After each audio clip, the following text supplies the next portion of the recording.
Meanwhile, the Algerian boxer Imane Khelif has sparked off a huge controversy at the Paris Olympics. The 25-year-old who failed the International Boxing Association's gender test was declared the winner after her opponent, Italy's Angela Carini, claimed injustice and abandoned the fight after just 46 seconds. The row has drawn a strong reaction from Italian Prime Minister Giorgia Meloni. Now, Khelif has been in the spotlight after being disqualified by the International Boxing Association before a gold medal match at the 2023 World Championships in New Delhi. She was disqualified for failing to pass the gender eligibility test that stops athletes with XY chromosomes to compete in women's events. But the boxing events at the Paris Olympics are conducted by International Olympic Committee, who allowed Khelif to compete despite a huge backlash.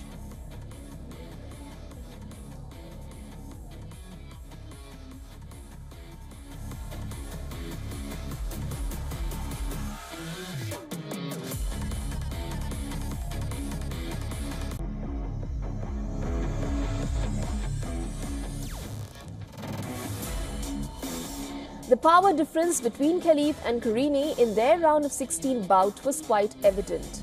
The Italian was punched in the nose and shortly after that signalled to her corner that she could not continue.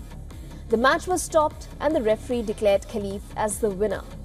Carini ignored the Algerian before she plunged to her knees and burst into tears.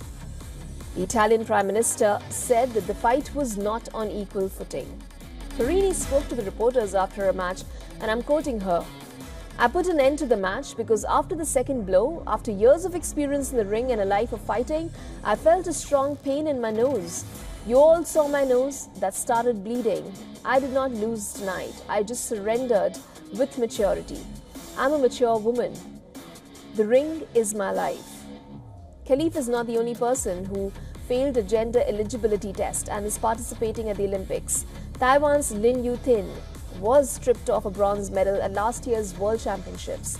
Ting begins her fight in Paris today, in fact on Friday. And on Wednesday, the IBA said Khelif and Ting were disqualified at the World Championships to uphold the level of fairness and utmost integrity of the competition.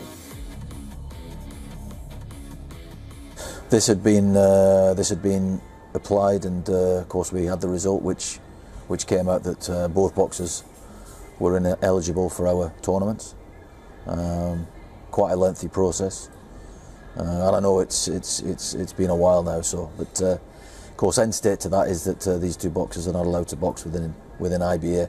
So I find it remarkable how the IOC apply a different condition to this event. The testosterone is not a perfect test. Many women can have testosterone which is in what would be called male levels, and still be women and still compete as women. So this panacea, this idea that suddenly you do one test for testosterone and that sorts everything out, not the case, I'm afraid. But each sport needs to deal with its issues. They know their sports and their disciplines the best, and you need to target and tailor, I should say, the testing and so on with that. Scientific research suggests those who have undergone male puberty have 162% greater punching power than females. This just isn't about sport. It's also a matter of life and death. And Carini's shocked reaction after being punched is a warning for those administering sport. The IOC is proud of Paris being gender equal games, but the incident on Thursday is a blot on the fairness of competition. In Paris, this is Digvijay Singhdeo for WION. For all the latest news, download the WION app and subscribe to our YouTube channel.